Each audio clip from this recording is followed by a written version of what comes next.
Assalamualaikum warahmatullahi wabarakatuh. Yang terhormat Bapak Ibu Dewan Juri, perkenalkan kami dari MA Sains Rodul Quran Lamongan. Saya Muhammad Arisuddin. Saya Fika Nurfaidatun Najah. Saya Dina Sonia Solihah. Terima kasih kepada Bapak Ibu Dewan Juri dan para panitia yang telah memberikan kesempatan kepada kami untuk mempresentasikan inovasi dari kami yang berjudul Kompak, Komik Pendidikan Akhlak Anak, aplikasi komik digital sebagai sarana edukasi akhlak anak yang menarik dan kreatif. Indonesia terkenal dengan kurangnya minat membaca. Kemampuan membaca anak Indonesia masih dibilang rendah bila dibandingkan dengan negara-negara berkembang lainnya, bahkan dalam kawasan ASEAN sekalipun. Hasil penelitian yang diumumkan Organisasi Pengembangan Kerjasama Ekonomi menyebutkan bahwa budaya baca masyarakat Indonesia menempati posisi terendah dari 52 negara di kawasan Asia Timur. Indeks minat baca masyarakat Indonesia berdasarkan dari UNESCO pada tahun 2012 berdasarkan pada indeks 0,001. Artinya, setiap 1000 orang Indonesia hanya ada 1 orang yang memiliki minat baca yang baik. Di era 4.0 ini, penggunaan gadget semakin banyak. Faktanya, di Indonesia banyak anak yang menggunakan gadget mulai dari kalangan muda hingga yang tua, sehingga mereka dengan mudah mengakses informasi melalui gadget. Sayangnya, kurangnya filter pada penggunaan gadget oleh orang tua mereka juga memberikan dampak yang buruk, di mana akan berakibat minimnya akhlak pada anak jika tidak waspada mengontrol mereka. Konten yang tersebar di internet masih banyak yang cenderung negatif dan dapat berpotensi mempengaruhi akhlak anak. Sebenarnya, konten positif juga banyak tapi cenderung kurang menarik bagi remaja. Maka dari itu, kami memiliki inovasi untuk membuat aplikasi komik digital sebagai sarana edukasi akhlak anak yang menarik dan kreatif. Berdasarkan pada masalah di atas, maka tujuan dari penelitian ini adalah sebagai berikut. Yang pertama, untuk mengetahui rancang bangun aplikasi kompak dengan metode waterfall. Yang kedua, untuk mengetahui pengaruh aplikasi kompak terhadap pendidikan akhlak anak. Metode penelitian kami didasarkan dari sistem waterfall di mana dimulai dari yang pertama yakni analisis kebutuhan, pengumpulan data, perancangan aplikasi, pembuatan aplikasi, percobaan aplikasi, pengujian aplikasi pada user, dan yang terakhir yakni membuat laporan. Tahap yang pertama dimulai dari analisis kebutuhan aplikasi. Untuk mengumpulkan data yang dibutuhkan, maka penulis memakai teknik yang pertama, yaitu pengamatan langsung atau observation, yang kedua wawancara atau interview, dan yang ketiga yaitu penelitian perpustakaan atau literature review. Dari hasil pengumpulan data dengan berbagai metode yang dilakukan tersebut, didapatkan hasil kebutuhan dari sistem aplikasi kompak yang terdiri dari kebutuhan fungsional dan kebutuhan non-fungsional. Kebutuhan fungsional aplikasi kompak meliputi aplikasi dapat melakukan register user, memberikan rekomendasi komik terbaru, memberikan layanan baca komik, memberikan fitur quiz, memberikan bintang setiap kali menyelesaikan membaca komik dan menyelesaikan quiz. Sedangkan kebutuhan non-fungsionalnya adalah dapat diakses melalui browser pada desktop PC yang berbasis Windows atau mobile. Selanjutnya adalah tahap perancangan aplikasi. Tahapan desain sistem dalam perancangan prototipe aplikasi kompak ini untuk membuat rancangan desain aplikasi. Tahapan desain sistem menghasilkan diagram aktivitas dan desain mockup aplikasi. Use case diagram menggambarkan alur aktivitas penggunaan aplikasi dan role yang berperan dalam proses penggunaan aplikasi.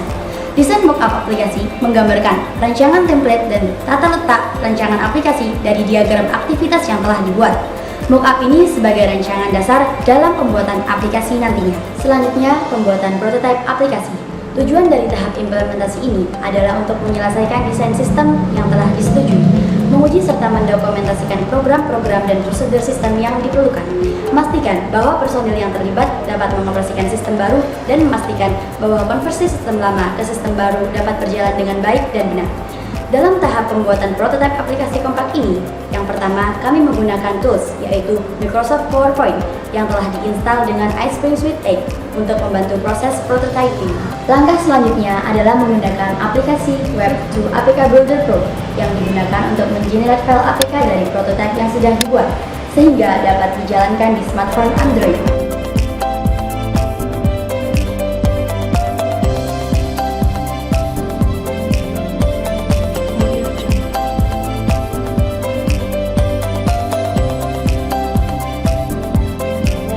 Pada tahap ini kita akan melakukan uji coba prototipe aplikasi kompak kepada calon user atau anak-anak yang akan menggunakan kompak ini nantinya. Tahap ini juga sebagai riset pasar, bagaimana respon anak-anak terhadap aplikasi kompak ini. Ada 30 responden yang sudah kita beri beberapa pertanyaan melalui kuesioner untuk mengetahui ketertarikan mereka terhadap aplikasi ini. Pernyataan menggunakan skala liter 1-4 di mana 1 adalah sangat kurang dan 4 adalah sangat baik. Dari hasil data kuesioner tersebut didapatkan hasil bahwa nilai kepuasan responden sudah di atas 70% dan masuk kategori baik. Di sini kita akan terus mengevaluasi dan meningkatkan performa aplikasi Kompa ini agar aplikasi ini nantinya dapat diterima dengan baik oleh anak-anak. Adapun kelebihan dan kekurangan pada aplikasi Kompa adalah sebagai berikut. Yang pertama yakni kelebihan aplikasi ini adalah sebagai sarana edukasi alam dengan metode menarik. Kemudian yang kedua yakni mudah dipahami anak muda zaman sekarang. Kemudian yang ketiga bisa diakses di mana saja dan kapan saja. Yang keempat yakni rekomendasi media belajar untuk orang tua bagi anaknya. Yang kelima, dapat digunakan guru untuk materi pembelajaran bagi muridnya. Selanjutnya, kekurangan aplikasi ini adalah yang pertama yakni membutuhkan waktu untuk membuat konsep cerita. Kemudian yang kedua yakni untuk saat ini belum bisa dirilis di Play Store dan App Store karena masih pada tahap penyempurnaan dan rencananya akan kami rilis. Kesimpulan pada penelitian ini adalah sebagai berikut. Yang pertama yakni rancang bangun prototip aplikasi Kompa ini dibangun dengan menggunakan metode pengembangan sistem waterfall, yakni dimulai dari analisis kebutuhan sampai penerapan aplikasi. Yang kedua yakni dalam proses perancangan prototip aplikasi Kompa ini kita menggunakan tools Microsoft Office PowerPoint yang telah diinstal dengan plugin iSpring Suite 8 dan untuk menginstal aplikasi menggunakan aplikasi Web2 APK Builder Pro. Kemudian yang ketiga yakni kebutuhan fungsional aplikasi Kompa ini meliputi aplikasi dapat melakukan register user, memberikan rekomendasi komik terbaru, memberikan layanan baca komik, memberikan fitur kuis, memberikan fitur bintang setiap kali menyelesaikan membaca komik. Kemudian yang keempat yakni dari hasil data kuesioner kepada 30 responden dengan 12 butir pernyataan dengan nilai skala liter 1-4 di mana persentase kepuasan responden terhadap aplikasi Kompa sudah di atas 70% dan masuk kategori baik. Terima kasih kepada Bapak Ibu Dewan Juri. Jangan menua tanpa sebuah karya. Sekian dari kami. Wassalamualaikum warahmatullahi wabarakatuh.